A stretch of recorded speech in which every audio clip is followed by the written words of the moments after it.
Duduk semacam ini adalah duduk yang sebenarnya kita sedang duduk di taman surganya Allah. Di dunia kita sudah duduk di tamannya surganya Allah Subhanahu wa taala. Baru kita duduk sekarang. Tapi nanti di akhirat kita semua yang hadir insya Allah pun akan duduk di taman surganya Allah yang hakiki di akhirat ini.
Petugas kita ya kalau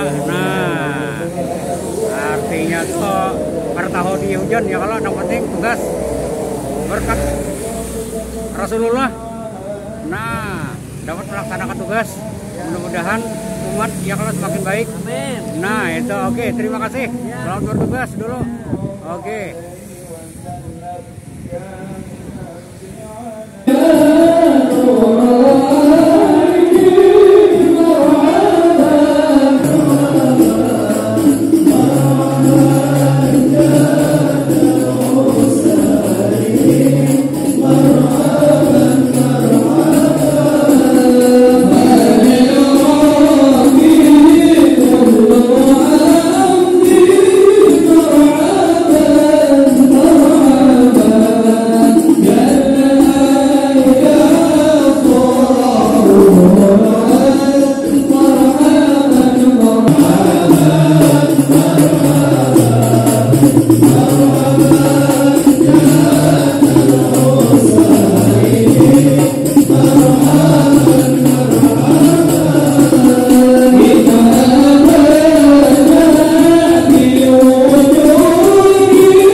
Sayyidina wa maulana Muhammadin wa ala alihi wa ashabihi wa barik wa sallim ajma'in, amma ba'd.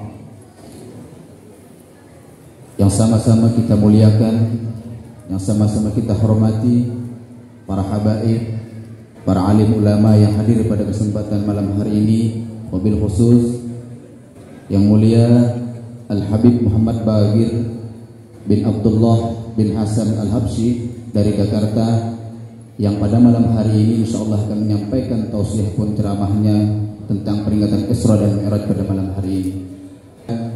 Dan yang khususnya juga kami hormati dan yang kami muliakan, hadir juga di tengah-tengah kita Kepala Kantor Kementerian Agama Kota Palangkaraya, Bapak Dr. Haji Nur Widiantoro MPD, yang mana beliau alhamdulillah senantiasa bisa berhadir di lingkungan masjid ini karena beliau Allah Subhanahu wa taala atas segala limpahan rahmat, taufik, hidayah dan karunia serta inayahnya, sehingga pada kesempatan malam yang mubarak ini, di malam Jumat ini, kita sama-sama hadir bersilaturahim di Masjid Fathul Iman yang mulia ini dalam rangka memperingati peringatan Isra dan Mi'raj Nabi besar Muhammad sallallahu alaihi wasallam. Assalamualaikum warahmatullahi wabarakatuh.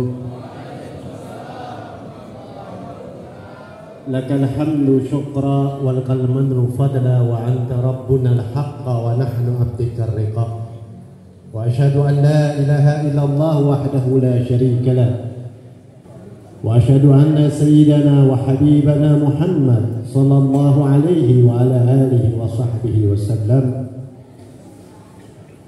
Alhamdulillah, yang saya hormati, yang saya banggakan, ad-da'i ilallah akhina fillah Al-Habib Muhammad bin Abdurrahman Bahashim. Mudah-mudahan Allah panjangkan umurnya, Allah istiqamah dalam dakwahnya, dan mudah-mudahan dijauhkan dari segala fitnah.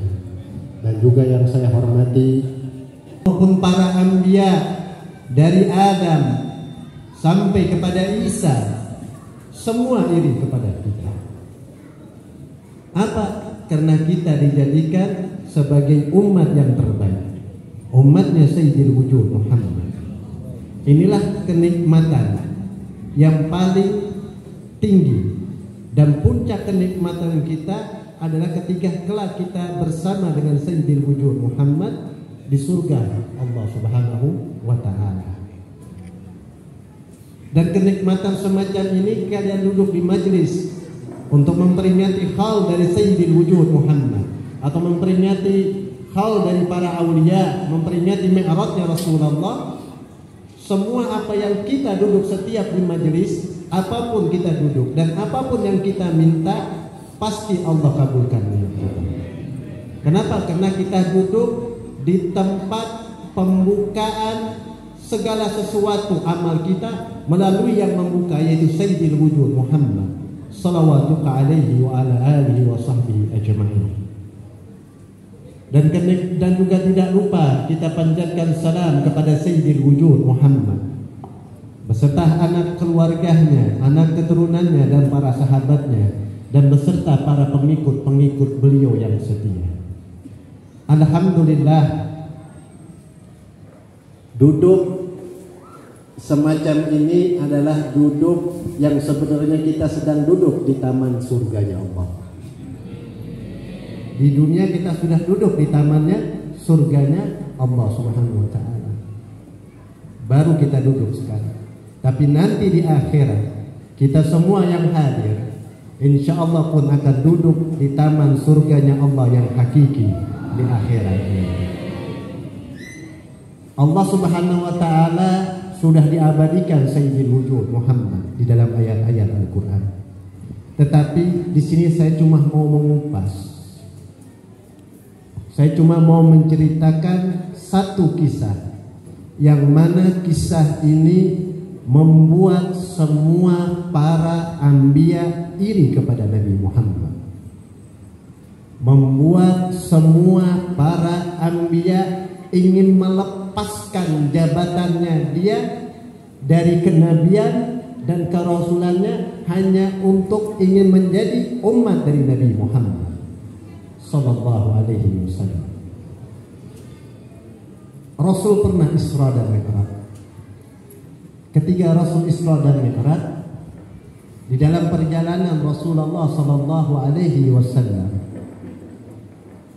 dengan Jibril alaihi wassalam, tahu-tahu beliau lagi dalam perjalanan melihat lubang yang kecil. Beliau berhenti. Ketika beliau berhenti, tahu-tahu di lubang yang kecil itu keluar seekor binatang semacam banteng yang besar. besar sudah. Kayak apa sapi? Kayak apa kerbau? Lebih besar dari itu.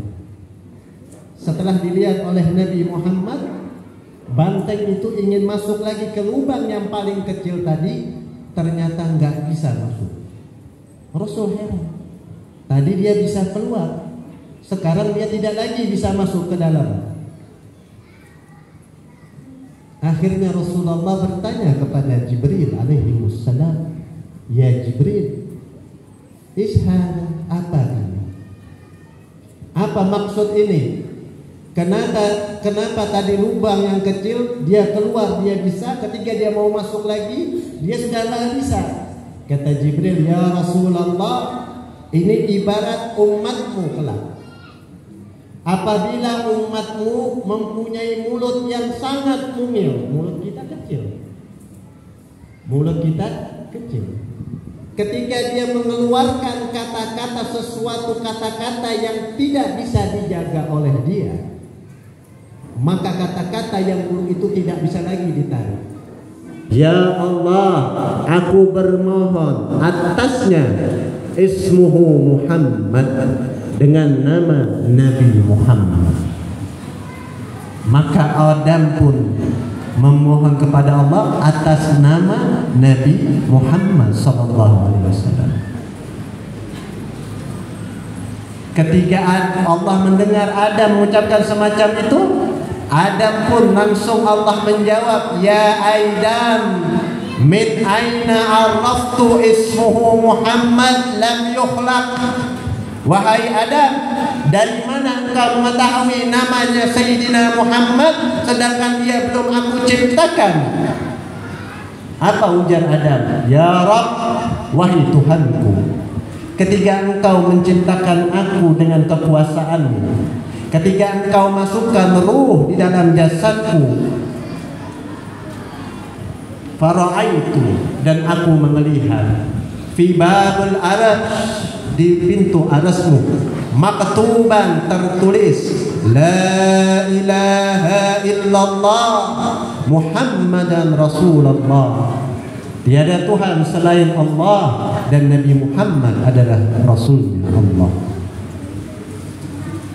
Fa'araftu, dari situlah aku mengetahui bahwasanya orang yang bersebelah dengan namamu berarti orang itu adalah orang yang paling istimewa di hadapanmu. Bayangkan, orang yang paling istimewa di hadapanmu. Maka Allah mengatakan, benar wahai Adam, laulaka ma khuliq, kalau bukan karena dia tidak akan kuciptakan engkau wahai Adam. Satu.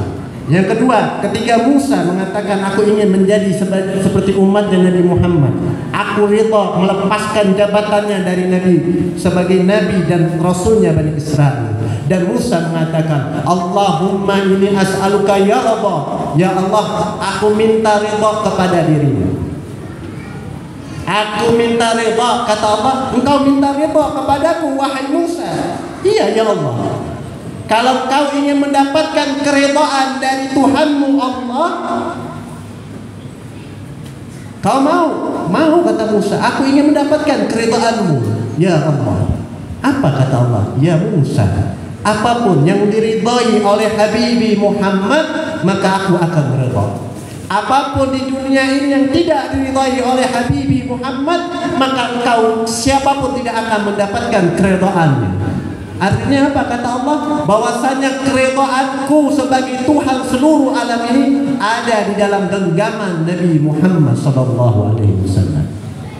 Kalian hadir, duduk, berjalan, apakah bukan sesuatu mendapatkan keridhaan dari Nabi Muhammad? Mendapatkan keridhaan dari Nabi Muhammad. Kalian mendapatkan ridha dari Nabi, berarti kalian pun akan mendapatkan keridhaan dari Allah Subhanahu wa taala. Ma araftu Muhammad lam ya'raftu Rabbul alamin. Selesai. Ini kata Musa. Apabila tidak mengenal kepada Nabi Muhammad, maka aku pun tidak akan mengenal kepada Allah. Selesai.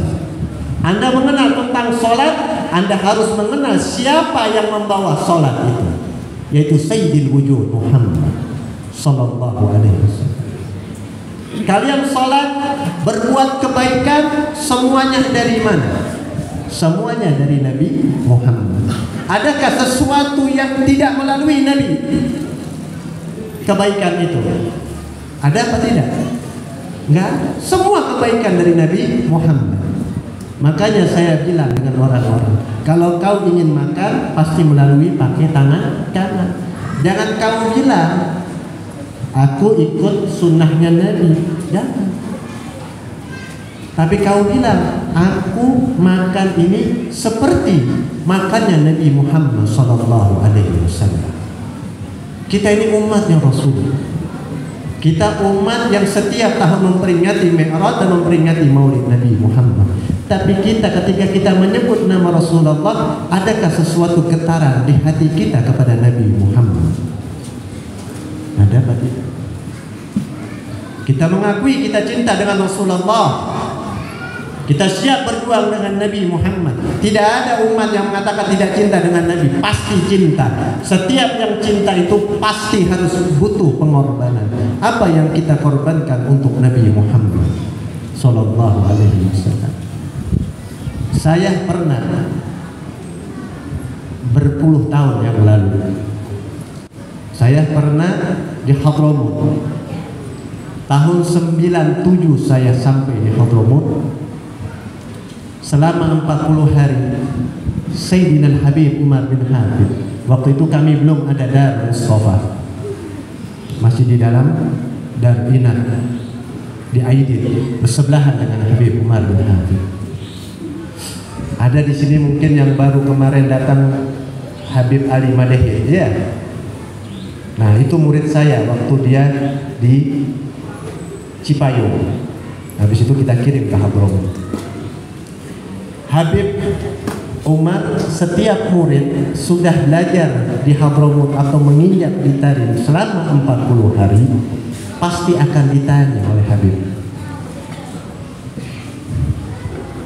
Ru'yatun Nabi, apakah kau yang menuntut ilmu? Sudahkah selama 40 hari ini kau menuntut ilmu? Sudahkah kau bermimpi dengan Nabi Muhammad sallallahu alaihi wasallam? Kalau seandainya orang menuntut ilmu lebih dari 40 hari, setahun, 2 tahun, 3 tahun tidak pernah bermimpi dengan Nabi Muhammad, maka orang itu harus mengoreksi dirinya. Ada apa dalam diriku sampai-sampai aku tidak bermimpi dengan Nabi Muhammad sallallahu alaihi wasallam. Kami diajarkan oleh Sayyidina Habib, setiap bulan Rajab adalah Rajab Syahrul Rabb, bulannya Allah. Syahrul Rajab Syahrul Taubah. Bulan Rajab adalah bulan yang penuh dengan taubat. Siapapun yang beristighfar, siapapun yang meminta ampun kepada Allah di bulan Rajab, apalagi ini akhir dari malam Rajab, malam Jumat akhir, kita membaca istighfar kepada Allah, apapun pasti Allah maafkan. Kenapa? Karena ini bulan yang penuh dengan bulan taubatnya Allah Subhanahu wa taala. Maupun perkataan Al-Imam Ja'far As-Shadiq, beliau mengatakan, kamu tahu kenapa dikatakan bulan Rajab? Karena Rajab itu adalah An-Nil, ismuhu Nil fil Jannah. Itu sungai. Di surga itu ada namanya Sungai Rajab. Lebih manis dari madu, lebih putih dari susu. Siapapun yang berpuasa 1 hari di bulan Rajab, maka dia akan meminum Sungai Rajab nanti di akhirat. Karena bulan Rajab ini bulannya Allah, kita gunakan untuk baik. Kita memperingati Isra dan Mi'raj ini bukan sesuatu apa-apa, tetapi sesuatu kebanggaan kita. Tidak ada seorang nabi yang berhadapan dengan Tuhannya langsung antara jasad dengan ruhnya, yaitu Nabi Muhammad. Tidak ada selain Nabi Muhammad sallallahu alaihi wasallam. Musa alaihi wassalam, ketika beliau naik ke atas gunung, yang dikatakan Musa kalam Allah, orang yang berbicara kepada Allah, ketika di gunung Tursina, Musa ini memakai sendal. Ketika memakai sendal, Allah menegur, ya Musa, irfa' na'lu hadzal makanan tahiran. wahai Musa, lepas itu sendalnya. Ini makanan apa, tempat yang suci, lepas. Tapi ketika Nabi Muhammad Isra Mi'raj, Nabi teringat dengan Musa alaihi wassalam. Teringat. Akhirnya beliau ingin melepas sendalnya. Apa kata Allah? Ya Habibi Muhammad, pakai sendalmu. Pakai sendalmu untuk berjumpa denganku. Bayangkan. Adakah Nabi yang lebih mulia dari Nabi Muhammad? Saya, Habib Muhammad, Bahashim, dan seluruh para haji, para tokoh masyarakat, dan kalian hadir di sini. Apa manfaat kalian untuk duduk di sini? Kalau kalian tidak mempunyai rasa getah dengan Habib Muhammad, mungkin seminggu sekali atau dua seminggu, hampir setiap hari kita duduk di majelis maulid Nabi. Adakah kita merasa rindu dengan Nabi Muhammad sallallahu alaihi wasallam? Kita renung. Adakah kita merasakan rindu dengan Rasul? Tahu nggak detik-detik Nabi Muhammad ingin meninggal, ingin wafat? Apa kata Rasulullah? Ketika Rasul sujud begitu lama, tidak mau berhenti tangisannya, sampai Rasul memerintahkan Jibril untuk turun ke bumi, untuk memerintahkan Jibril untuk menghentikan tangisan Nabi Muhammad. Nabi tidak mau berhenti. Jibril pun mengatakan, Ya Rabb, Habibi Muhammad tidak mau berhenti tangisannya. Kata Rasulullah, wahai Jibril, kata Allah, sampaikan kepada kekasihku Rasulullah, apa yang dia mau akan kuberikan. Apa doanya Nabi Muhammad untuk kita? Doanya Rasul, Ya Allah, aku meminta kepadamu menjamin umatku kelak, seluruh umatku dari awal hingga akhir masuk ke dalam surga bersama. Sampai-sampai kata Anas bin Malik, maupun dari Sayyidina Umar, maupun dari Sayyidina Ali bin Abi Thalib, Rasul pernah mengatakan, wahai para sahabatku, aku kelak akan menantikan, aku akan menunggu seluruh umatku kelak di pintu sirat, di pintu jembatan. Kita ini ditunggu oleh Nabi Muhammad di jembatan. Kita ini dirindukan oleh Nabi Muhammad. Yang merindukan kita ini adalah Habibi, Habibullah, Nurullah, kekasih Allah, cahayanya Allah, tajalinya Allah. Tapi kita nggak punya rasa kerinduan dengan Nabi. Coba kita renungkan. Kita bangga dengan titel kita, kita bangga dengan ibadah. Orang yang ibadah banyak belum tentu bisa membawa dia ke dalam surganya Allah. Orang yang beribadah banyak belum tentu membawa dia ke dalam surganya Allah. Pasti akan membawa dia ke dalam nerakanya Allah. Jangan bangga dengan kenikmatan atau bangga dengan amal yang kita miliki sekarang ini.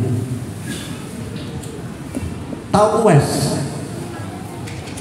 seorang manusia pendek, dia punya penyakit kusta. Beliau dari negeri Yaman. Uwais ini dari negeri Yaman. Dia hidup di zaman Nabi Muhammad sallallahu alaihi wasallam.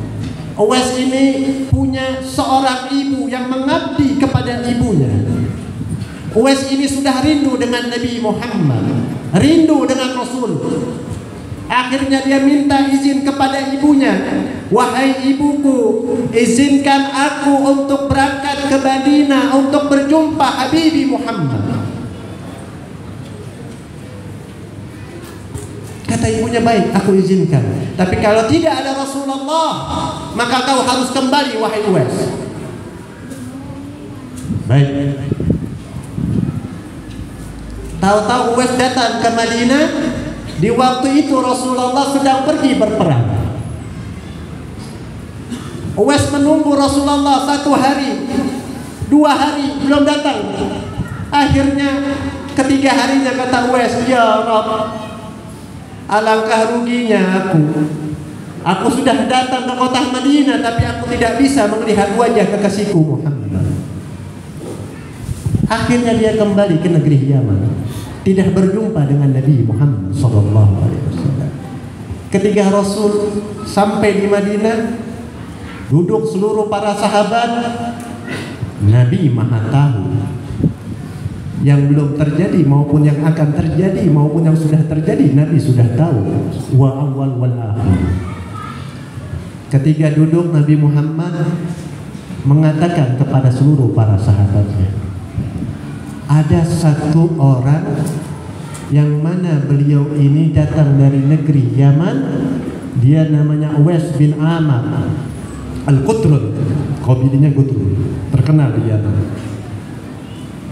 Orang ini mengabdi kepada ibunya, bakti kepada ibunya, tidak pernah mengucapkan sesuatu kata kasar kepada ibunya. Wahai Umar, wahai Sayyidina Ali, kalian akan bertemu kepada Uwais. Kalian mintalah doa kepada Uwais, maka doanya Uwais ini pasti akan dikabulkan oleh Allah Subhanahu wa ta'ala. Mereka tanya, loh, kenapa bisa dikabulkan ya Rasulullah? Sedangkan dia bukan seorang sahabat, dia hanya seorang tabi'in.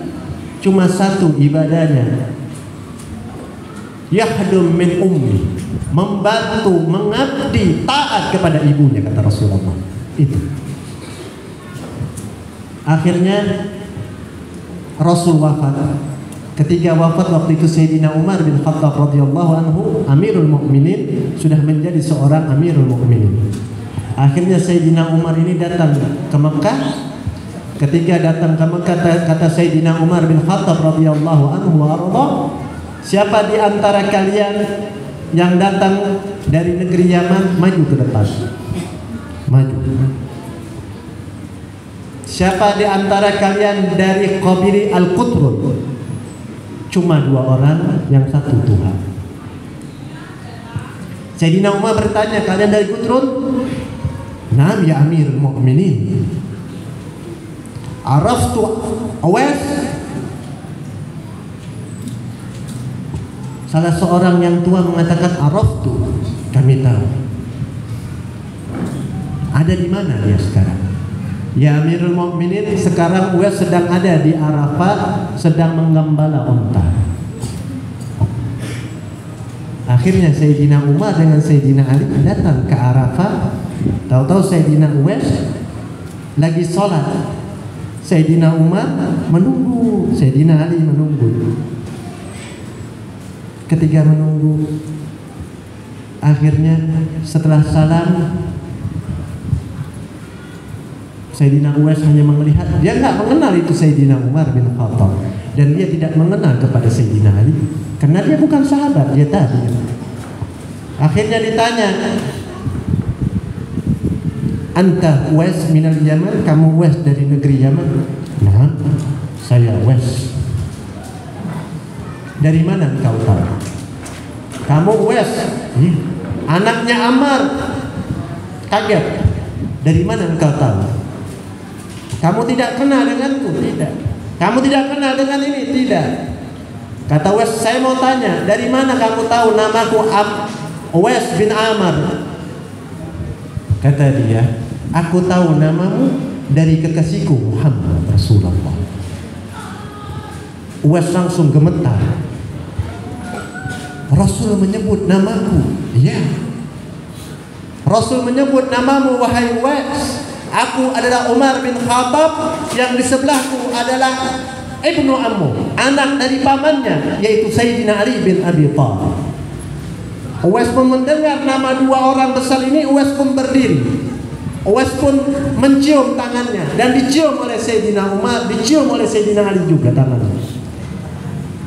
Kata Uwais, apa yang Rasul bilang tentang namaku? Kata Rasulullah, kami wahai Uwais, Kami meminta doamu, karena doamu pasti dikabulkan oleh Allah. Kata Uwais, wahai Amirul Mukminin, engkau seorang manusia yang dijamin dari 10 sahabat untuk masuk surga bersama Nabi Muhammad, dan engkau meminta doa dari aku seorang yang tidak pernah melihat wajahnya Rasul. Iya, karena doamu pasti dikabulkan oleh Allah. Tidak, wahai Amirul Mukminin, kami harus meminta kepadamu dan kepada Sayyidina Ali. Tidak, kata Sayyidina Ali, kami yang harus meminta kepadamu. Loh, kenapa, kata Uwais? Karena cuma satu, ibadahmu melebihi dari kami karena kau taat kepada ibumu. Kau birrul walidain, taat terhadap ibumu. Itu yang lebih mulia dari kami. Karena Rasul yang memerintahkan kami untuk meminta doa darimu. Uwais pun menangis. Sekarang kita memperingati haul dari Abah Guru Sekumpul. Saya ketemu beliau 2003. Bertatap akhlak beliau orang baik. Beliau orang baik. Beliau seorang aulia min aulia Allah. Nama beliau masyhur karena kemasyhuran beliau ini cuma satu. Cuma satu. Bukan dikarenakan kepintaran beliau, bukan dikarenakan tampan wajah beliau, bukan dikarenakan suara beliau indah, bukan.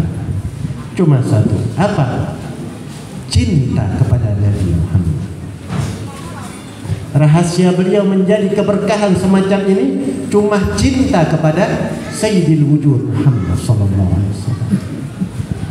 17 tahun, setiap tahun bertambah orang untuk memperingati haul beliau. Semua ini mendapatkan gerakan. Kalau bukan dari gerakan orang yang dicintai oleh Nabi, nggak mungkin kita akan hadir haulnya beliau. Karena orang ini yang dicintai oleh Nabi, dan dia pun juga cinta kepada Nabi Muhammad sallallahu alaihi wasallam. Seluruh habaib yang ada di Kalimantan Selatan, Timur, Barat, Tengah atau Utara, semuanya mempunyai hutang besar kepada Guru Sekumpul. Sebabnya apa? Hutang jasa.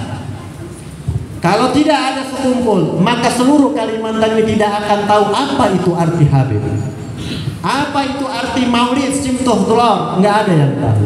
Berkat Sekumpul lah beliau yang memberikan semacam ini akhirnya menjadi keberkahan. Beliau semua di sini mengaku kami murid dari guru, kami cinta dengan guru. Almar'u ma'an mahab, orang yang dicintai akan bersamanya. Kalau kau cinta dengan guru, apa yang kau ikuti dari akhlaknya guru? Saya pernah diceritakan oleh Habib Syekh Segaf di Solo. Pernah Habib Syekh itu tinggal di rumahnya guru. Pada suatu malam hari, sekitar jam 1 atau jam 2, Abah guru ini berjalan dengan Habib Syekh Solo Segaf. Ketika berjalan, ngeliat rumah orang belum terkunci, Habib guru ini, Abah guru mendatangi rumahnya, diketok, rumah Ikam belum terkunci, kunci. Setiap malam kayak gitu. Tetapi yang diherankan oleh Habib Syekh, setiap malam pun Guru Sekumpul itu membawa amplop. Dia datangi rumah-rumah orang yang fakir miskin, dimasuki amplop dengan uang itu, dia taruh. Nggak ada yang tahu orang rumah. Pagi ngelihat sudah ada amplop dari seguru. Akhlaknya Guru Sekumpul. Kalian cinta dengan guru, ikuti apa yang guru jadikan. Orang kalau murid tidak mengikuti gurunya, berarti dia bukan sebagai murid dari guru itu. Kami bukan guru, bukan murid dari Sekumpul, tapi kami mengikuti apa yang diajarkan, termasuk menjadi muridnya dari Sekumpul. Kita memajang fotonya para aulia, kita memajang fotonya Guru Sekumpul di rumah kita, ada di mana ini. Untuk apa? Untuk kita mengingat kisah beliau, supaya kita ikuti jejak beliau. Beruntung di Palangka ini banyak habaib.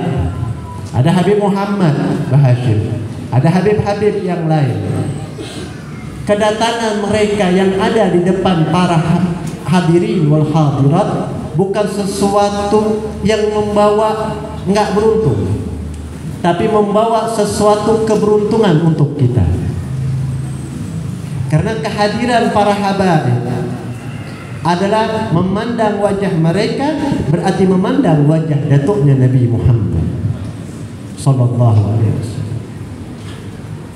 Memegang tangan mereka berarti memegang tangannya Nabi Muhammad. Berjalan bersama mereka pasti akan berjalan dengan Nabi Muhammad. Saya pernah di Suriah. Sebelum kembali ke Indonesia, setelah dari Hadramut saya ke Suriah untuk mengambil pelajaran filsafat. Di Suriah ini ada namanya Syekh Ja'far, seorang ulama, mufti Suriah. Saya dengan teman saya setelah ujian selesai ngantuk. Kita tidur di sebelah pintu masuk masjid. Di dalam masjid, pas dekat pintu orang mau masuk kita tidur karena belum waktu duhur. Oh masih 2 jam kita bilang duhur nih. Dengan teman saya, namanya Habib Sadiq Al-Attas. Kami tidur. Kami tidur di masjid di Suriah itu ada masjid namanya Masjid Zainab, punyanya Siti Zainab, cucu dari Nabi Muhammad itu masjid. Ada kuburnya Siti Sukainah, anak dari Sayyidina Husain. Kami tidur di masjid itu. Biasa yang menjadi imam masjid itu adalah Syekh Ja'far, bukan seorang habaib tapi mufti ulama besar. Kami tidur, pintu ini terbuka. Dia melihat kami berdua tidur, sedikit pun beliau hanya berdiri di depan pintu. Ini sudah datang duhur. Kami tidur melewati duhur sudah. Sholat kami sudah di langit dah, saking capeknya. Nggak tahu lagi sholatnya dah. Ketiduran, kecapean, begadang untuk belajar. Beliau berdiri sampai mau asar kami terbangun. Saya Sodik bangun, kaget, membangunkan saya. Kaget saya. Saya lihat di depan pintu sudah ada Syekh Ja'far mufti berdiri di depan kami. Kami bingung. Kami tanya, ya Syekh, malam apa yang kau lakukan? Ishki, mada taf'al? Les mata tadkhul, kenapa kau tidak masuk? Apa kata Syekh Ja'far Syekh Ja'far ini? Ya Sayyid. Kalau orang-orang Suriah manggil kami Sayyid, kalau di Hadramut Habib. Ya Sayyid, kalian tadi tidur di sebelah pintu. Aku mau masuk, aku takut telapak kakiku ini membangunkan engkau. Tahu-tahu aku melakukan sholat, kayak apa sholatku? Takutnya tidak diterima oleh Allah karena membangunkan anak cucunya Nabi Muhammad dalam keadaan tidur. Bayangkan. Seorang ulama.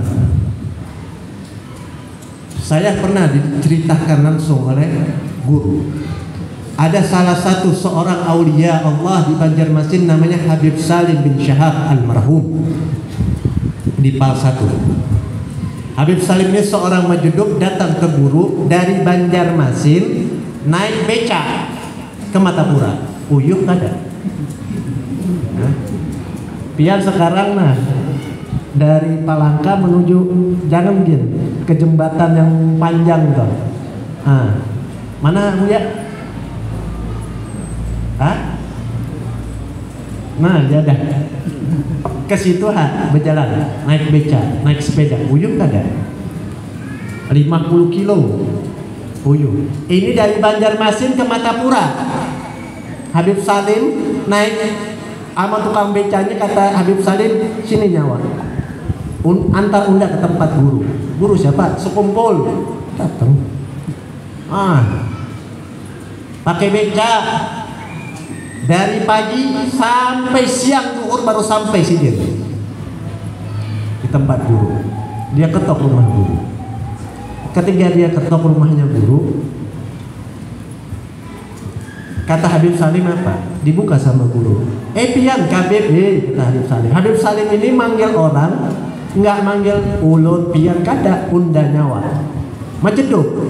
wali minal majdub. Kalau majdub ini tingkatannya nggak teratur, langsung dia berhubungan dengan Allah.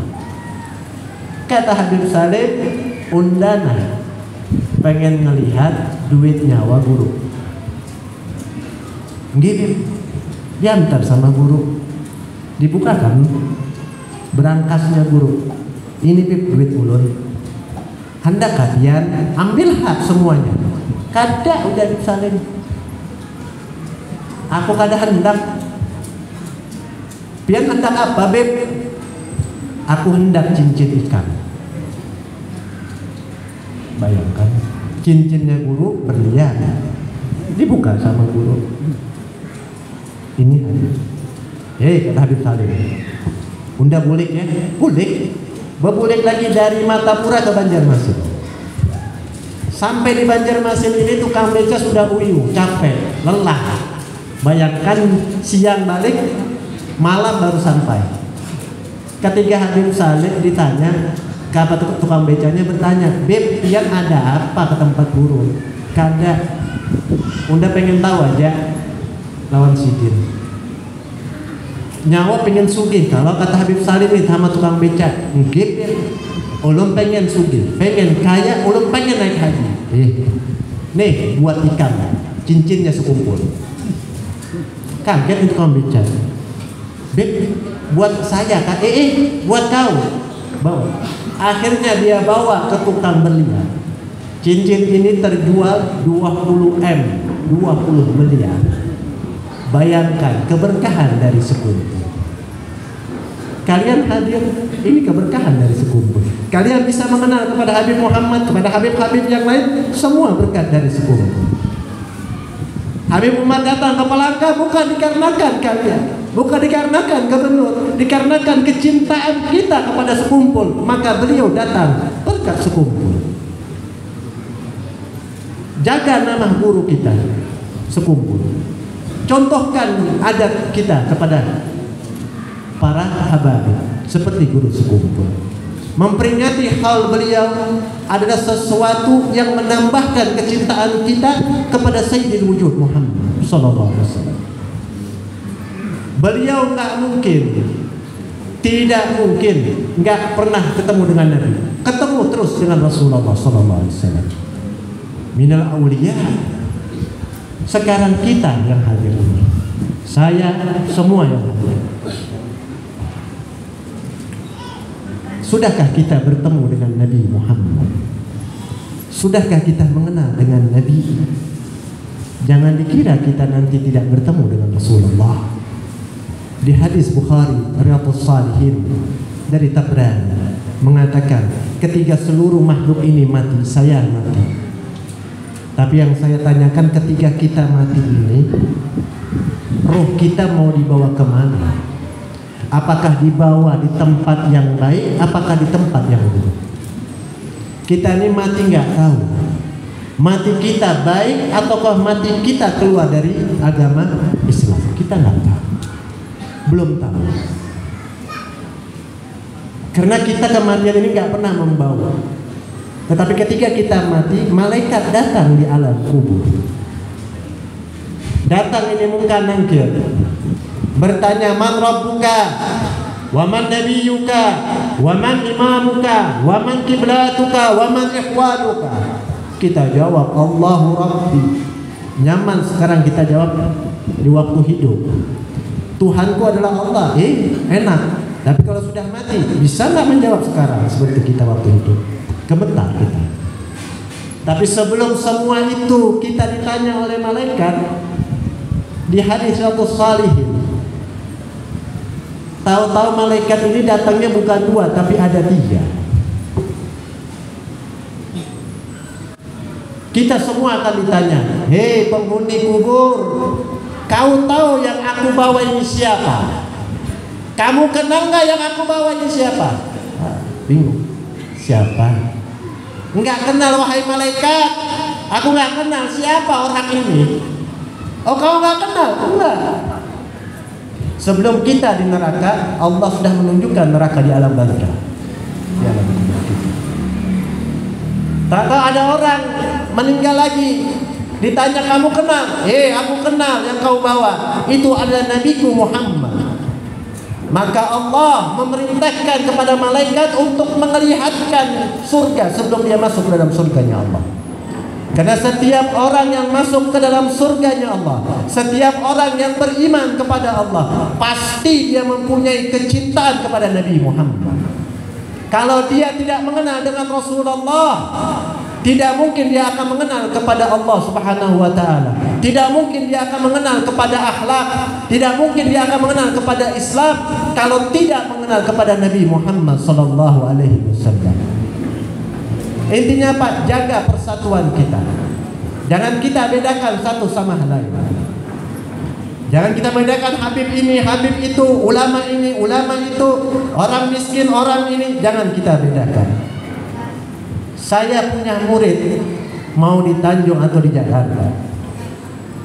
Murid saya ada yang ulama seperti Sayyid Ali Al-Madahid, pernah datang di sini. Dulu dia pesantren di Cipayung. Saya dulu dengan Habib Mundir almarhum, dengan Burais Baharun di Cipayung. Ali Al-Madahid ini murid saya. Ada lagi Habib Bagir bin Yahya, murid saya di Cipayung. Murid saya yang ulama-ulama. Ada murid saya yang nakal, ada. Yang bajingan ada. Yang mantan germo ada. Tapi saya cuma bilang, cuma dua wasiatku. Jangan kau munafik dan jangan kau berbuat kebohongan dimanapun di muka bumi. Dan jangan membedakan siapapun orang itu. Mau ulama, mau habaib, sama di depanmu. Yang kau lihat bahwasannya para ulama adalah warasan anbiya. Para habaib adalah pewaris dari darahnya Nabi Muhammad SAW. Kalian bangga dengan mencium Hajar Aswad. Orang haji, ya kalau Pak Haji pasti bangga mencium Hajar Aswad, betul nggak Pak Haji? Sebabnya apa? Karena bekas ciuman dari Nabi Muhammad. Bangga. Kalau bukan ciuman dari Nabi Muhammad, kata Sayyidina Umar bin Khattab, nggak mungkin manusia akan mencium. Kalian bangga mencium kiswah. Yang saya pakai ini tempat penutup makam dari Nabi Muhammad. Oh, dicium. Saya bilang bangga karena ini bekas penutup kuburnya Nabi Muhammad. Saya bilang, kalian bangga dengan yang mati, tapi kalian melupakan dengan yang hidup, nggak ada gunanya semua itu. Kalian mencium habaib dengan Hajar Aswad, lebih mulia habaib daripada Hajar Aswad. Kalian mencium bekas makamnya Nabi Muhammad, yang diletakkan di makam Nabi Muhammad, lebih mulia para habaib. Karena habaib damu dami, kata Nabi Muhammad. Darahnya adalah darahku, lahmi, dagingnya adalah dagingku, tulangnya adalah tulang Nabi Muhammad, uratnya adalah Nabi Muhammad, cuma casingnya yang lain, ya kan? Habib Muhammad casingnya Oppo, ya kan? Saya Samsung, ya kan? Beda, tapi satu kami, darah kami tetap kepada Nabi Muhammad. Itu yang diajarkan oleh guru. Guru mengajarkan kita jangan kita benci dengan habaib. Isra Mi'raj ini mengajarkan kita bertepatan dengan hari wafatnya guru, mengajarkan kita untuk selalu mengikuti ajaran Nabi Muhammad. Jangan keluar dari ajaran Nabi Muhammad. Jangan. Kalau ada ulama yang mengajak kita untuk bermusuhan dengan ulama, jangan dijadikan guru. Uyuh. Siapapun ulama, siapapun ulama maupun habaib mengajarkan kita untuk pecahkan Islam, bermusuhan, jangan kita ikuti. Tetap kita cintai mereka. Dah, selesai. Mudah-mudahan semua yang hadir Allah panjangkan umurnya, Allah jauhkan dari bala, Allah angkat penyakit corona ini di dunia wal akhirah. Mudah-mudahan para tetua yang hadir, tokoh-tokoh masyarakat, para asatidz, para habaib, Allah panjangkan umurnya, Allah jadikan mereka orang-orang yang istiqamah dalam dakwahnya Islam. Mudah-mudahan seluruh para jamaah yang lelaki maupun yang perempuan, apapun hajatnya Allah kabulkan sebelum keluar dari tempat ini. Berberkati Muhammad wa ali Muhammad.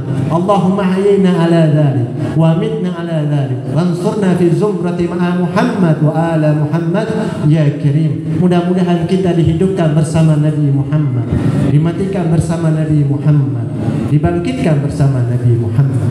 Cuma itu yang kita minta dengan Allah. Kalian boleh berdoa sama Allah, tapi doalah kepada Allah yang tidak kalian sanggup. Kalian sanggup mencari rezeki, berdoa atau tidak berdoa pasti kalian dapat rezeki.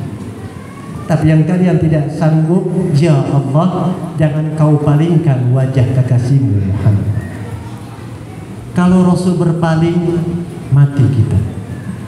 Pian tahu, setiap dia membaca salawat, Allahumma sholli ala Sayyidina Muhammad wa ala ali Sayyidina Muhammad, ada malaikat yang ditugaskan oleh Allah sejak Rasul wafat sampai yaumul kiamat. Malaikat itu menunggu di kuburnya Nabi Muhammad sendiri.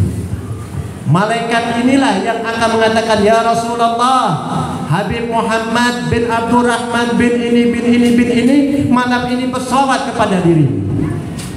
Malaikat ini melaporkan, bukan saja Habib Muhammad yang mendapatkan pahala salawat, ayah, ibunya, datuknya semua mendapatkan pahala dari salawat Nabi Muhammad SAW. Makanya berbanyak-banyaklah kalian. Setiap harilah kalian berselawat, hadiahkan salawat itu untuk orang yang sudah meninggal. Tadi kita membaca Maulid Simtuhullah, kita hadiahkan pembacaan itu untuk guru sekumpul. Mudah-mudahan abah guru sekumpul menolong kita kelak di mahsyar, dan mudah-mudahan kita semua menjadi pencinta dari sekumpul yang hakiki. Amin ya rabbal alamin. Saya minta maaf apabila ada perkataan yang menyinggung perasaan para hadirin, terutama dengan para tetua-tetua tokoh masyarakat. Wabillahi taufiq hidayah. Wassalamualaikum warahmatullahi wabarakatuh.